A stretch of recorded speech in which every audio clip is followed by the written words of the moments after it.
Meus queridos alunos, sejam muito bem-vindos para mais uma aula, dando continuação aqui na nossa exposição do livro de Números.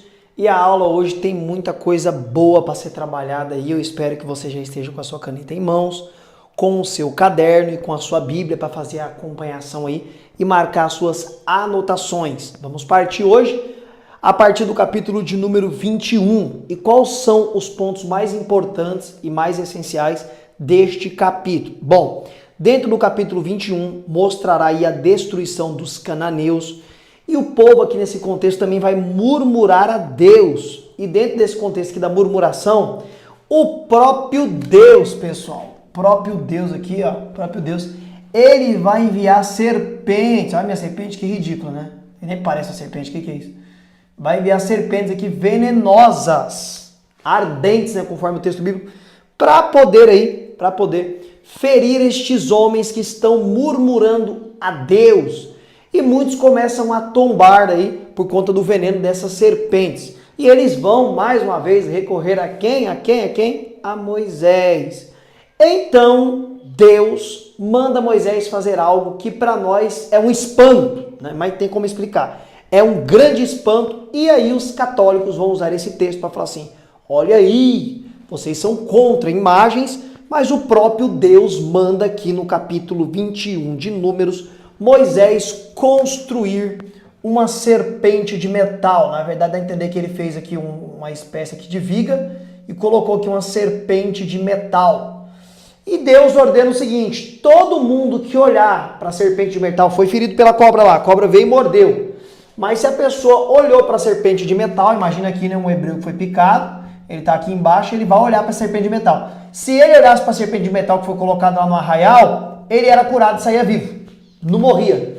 E aí você para pensar, mas meu Deus do céu, por que Deus mandou fazer isso? Isso daqui não parece idolatria? Não é idolatria, pessoal, porque preste muita atenção. Essa serpente de metal mandada a ser levantada aqui, ela vai fazer mais sentido lá no Novo Testamento. Porque Cristo diz bem assim, assim como Moisés levantou a serpente de metal no deserto, importa que o Filho do Homem também seja levantado. Pegou? Pegou? Então vamos lá. Os hebreus que eram picados pela serpente, que Deus tinha mandado como castigo por causa da murmuração, olhava lá para o madeiro lá, e pendurado no madeiro a serpente de metal, era curado da enfermidade, era curado ali e continuava vivo, morria. No Novo Testamento, quem olha para Jesus pendurado na cruz e crê nele, olhou crendo nele, é curado da chaga mortal da segunda morte, que é o pecado que traz ela. Então Cristo diz que ele seria levantado assim como a serpente foi, e quem olhasse para ele seria curado. Ou seja, quem viu ele, né, e quem crê nele, que ele foi pendurado e morreu, nós que não estávamos lá mais cremos, nós somos curados, pessoal. Curados da chaga mortal, que é o pecado que nos conduz à segunda morte, que é a morte eterna.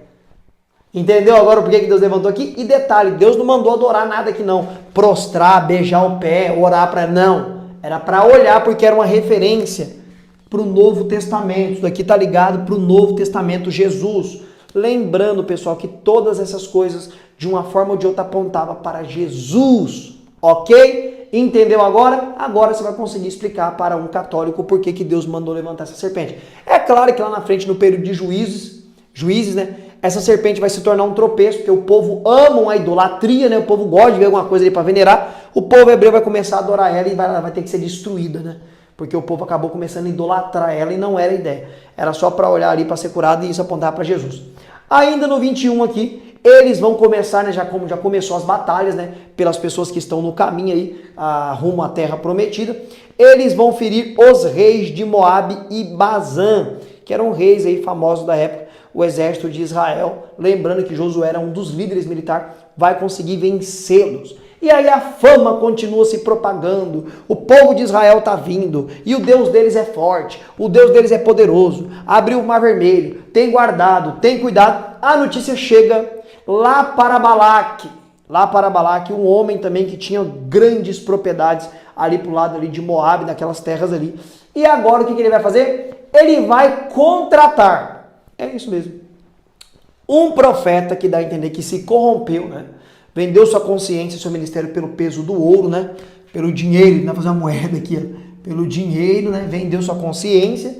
E esse profeta se chamava Balaão. Balaão então se corrompe, ok, pessoal?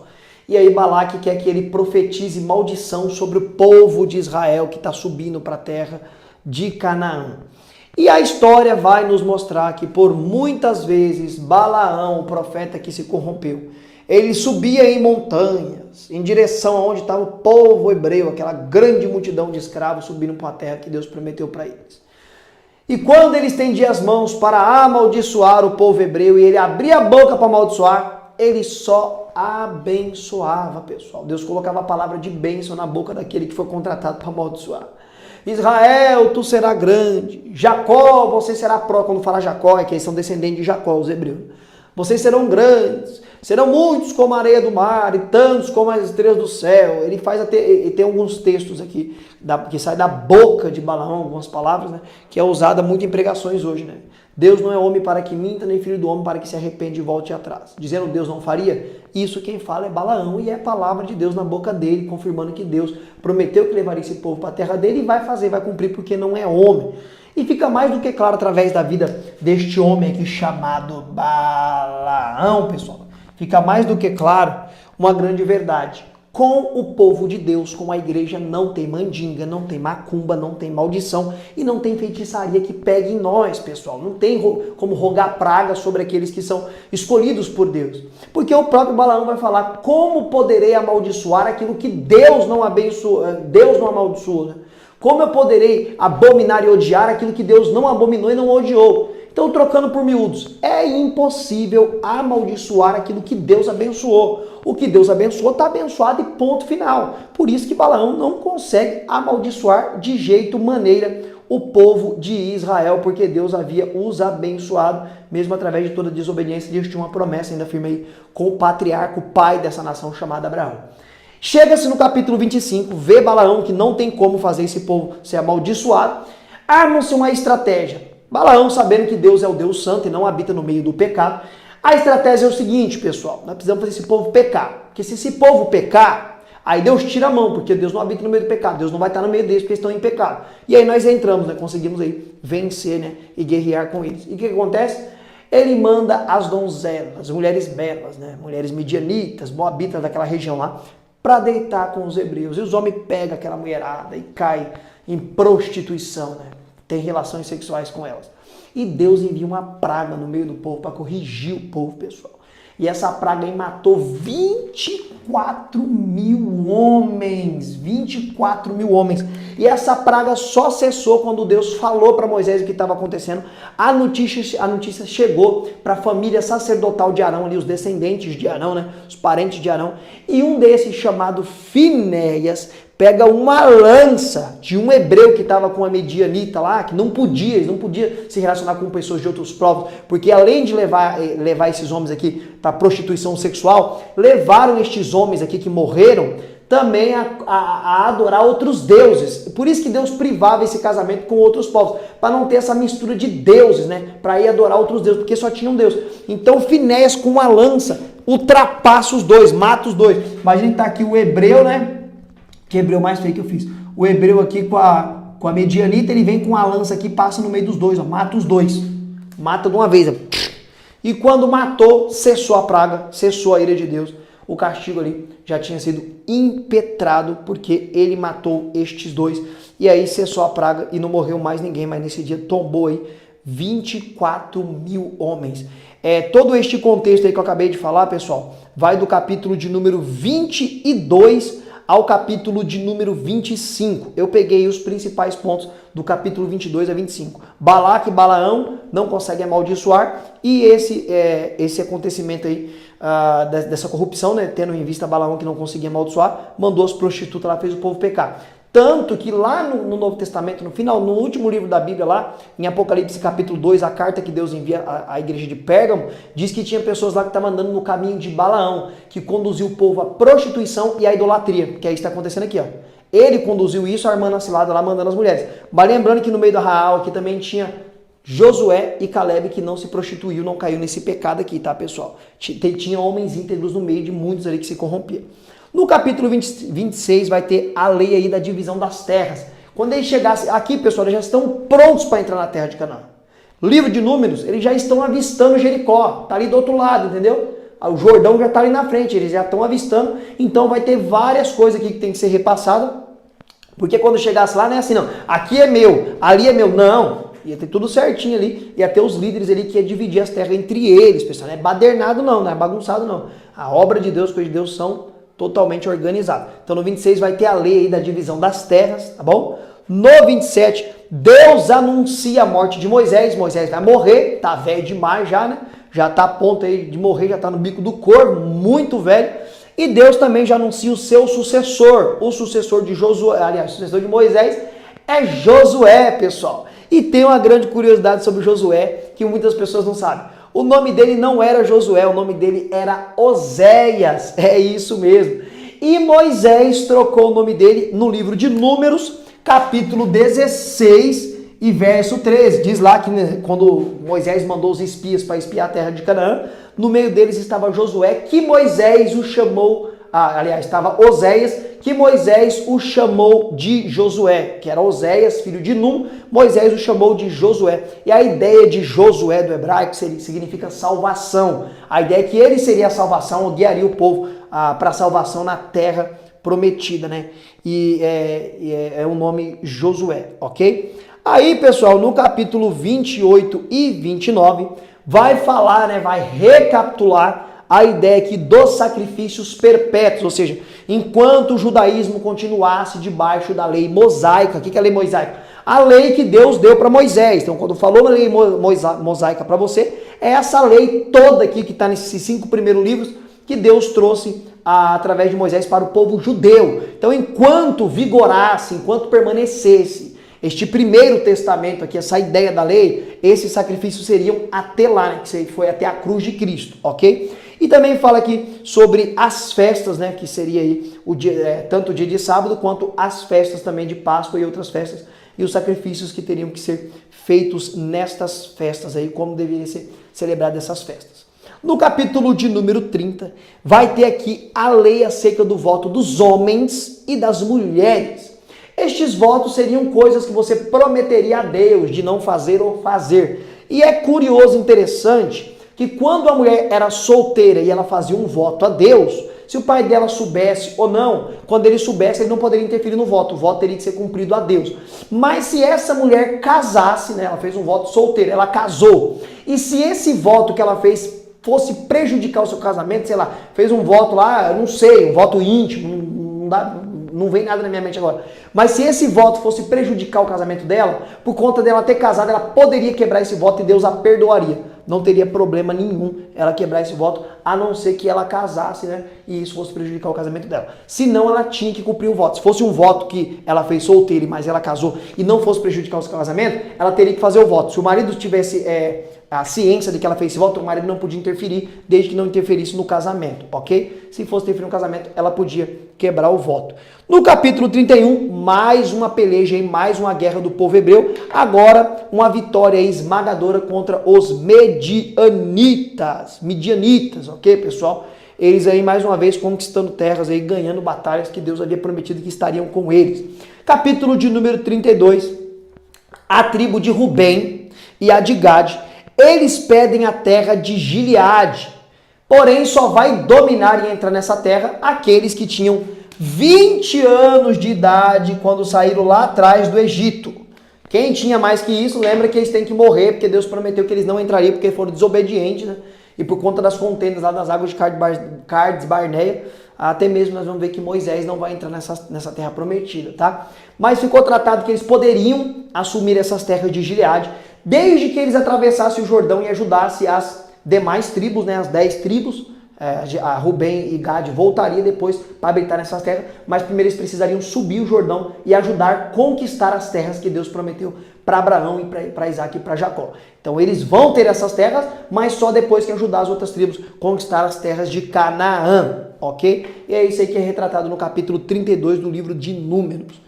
No capítulo 33, pessoal, esse capítulo é muito legal, tá bom? Nesse capítulo vai falar toda a jornada deles, desde que eles saíram do Egito e entraram ali depois do Mar Vermelho na cidade de Mara e continuaram peregrinando. Vai falar todas as cidades e lugares que eles ficaram nesses 40, olha aí, ó, 40 anos de peregrinação. Lembrando que lá do Egito, de onde que eles saíram até Canaã, era 40 dias.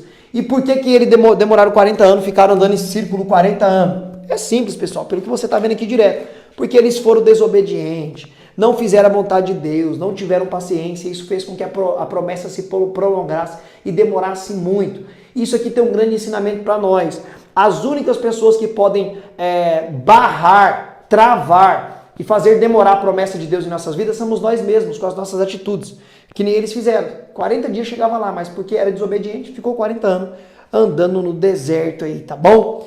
E no 34, vai falar aqui, né? Quais são os líderes que vão fazer a divisão e a repartição das terras. Quem seriam as pessoas que iam falar assim, ó, tribo de Gade, você vai para lá, apesar que Gade quer ficar lá atrás. Né? Tribo de Benjamim, você vai ficar ali. Tribo de Judá, vocês vão para lá. Tribo de Isacar, vocês vão ficar para cá. Quem seriam esses homens que dividiriam a terra, né?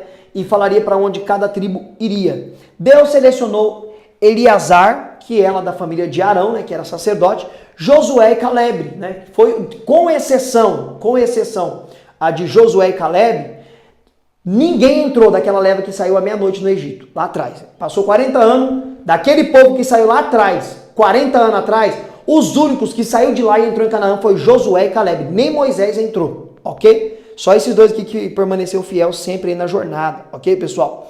No capítulo 35, vai ter aqui a cidade dos levitas, né? Eles tinham uma cidade para eles viverem, né? Não podiam trabalhar, eles trabalhavam para Deus no tabernáculo, né? Por isso que eram cuidados por todas as ofertas, por tudo que era trazido no tabernáculo. Você vai ver isso daí em Números 18, que Deus deu uma porção do dízimo, da oferta, das oferendas para os levitas, para que eles pudessem ser sustentados. E é aí que começa a obrigatoriedade da entrega do dízimo, porque se o povo não levasse dízimo no santuário, no tabernáculo, os levitas, os sacerdotes morreriam de fome, porque eles não podiam trabalhar, o trabalho deles era no templo, e eles tinham família, pessoal, tinham filhos para cuidar. Então a parte ali do dízimo, da oferta, de tudo que entrava, era para eles, sustento deles. Por isso que se tornou obrigatório o dízimo. E nós veremos ao longo das aulas até onde foi obrigatório o dízimo e como que é o dízimo hoje, tá bom? E ainda em e ainda em Números 35, vai falar sobre as 6 cidades de refúgio. O que eram essas cidades de refúgio? Eram as espécies de vila que tinha atrás de cada cidade, ou perto de cada cidade, aonde ficavam homicidas que matou por algum motivo e para não viver no meio da sociedade e os parentes querer vingança, ia para a cidade de refúgio.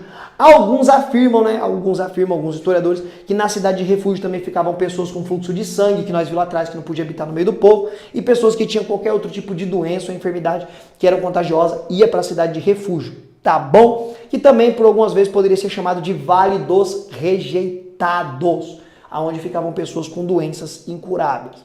No capítulo de número 36 vai ter um grande embate, ok? E qual que é o embate? Os descendentes de José, né, que era ali 2 tribos, né? Os descendentes de José, eles não queriam que as mulheres da sua tribo se casassem com homens das outras tribos para não ter divisão de terra, de herança, né? Tipo assim, eles queriam que as mulheres da tribo deles só se casassem com homens das próprias tribos, para que a herança sempre permanecesse na tribo. Porque se uma mulher aqui dos descendentes de José, né, dos filhos de José, os 2 filhos de José que lá atrás Jacó pediu para ele, se elas casassem com alguém da tribo de Judá, a herança da terra que aquela mulher tivesse ali ficaria para o marido. Então a tribo de Judá teria também possessão de terra aqui dentro dos termos das tribos de José. Então, para não acontecer isso, né, para ficar aquele negócio lá, eu casei com a mulher de Benjamim, mas vou ter um pedaço de terra lá também. Não, você fica só na sua tribo lá. Então ficou aqui, pelo menos na tribo de José, que as mulheres da tribo de José, das descendentes dos filhos de José, casariam com pessoas da própria tribo para não ter essa briga aí de ficar com um pedaço de terra para cá, outro para lá. Mas depois juntou tudo, não teve jeito. Eles tratou aqui, mas depois juntou tudo. E, meus queridos irmãos, chegamos aqui no capítulo 36, o último capítulo do livro de Números. E chegamos aqui, eles já estão prontos para entrar nas terras prometidas, para atravessar o Jordão e ir para a cidade de Jericó. Eu te aguardo, espero que você tenha gostado dessa exposição do livro de Números, e eu te aguardo para a nossa próxima aula, aonde iniciaremos com o livro aí de Deuteronômio, né? O último livro aqui do Pentateuco, dos 5 primeiros livros. Pentateuco significa 5, né? 5 primeiros livros. E eu te espero para a nossa próxima aula com a graça de Cristo Jesus e até lá.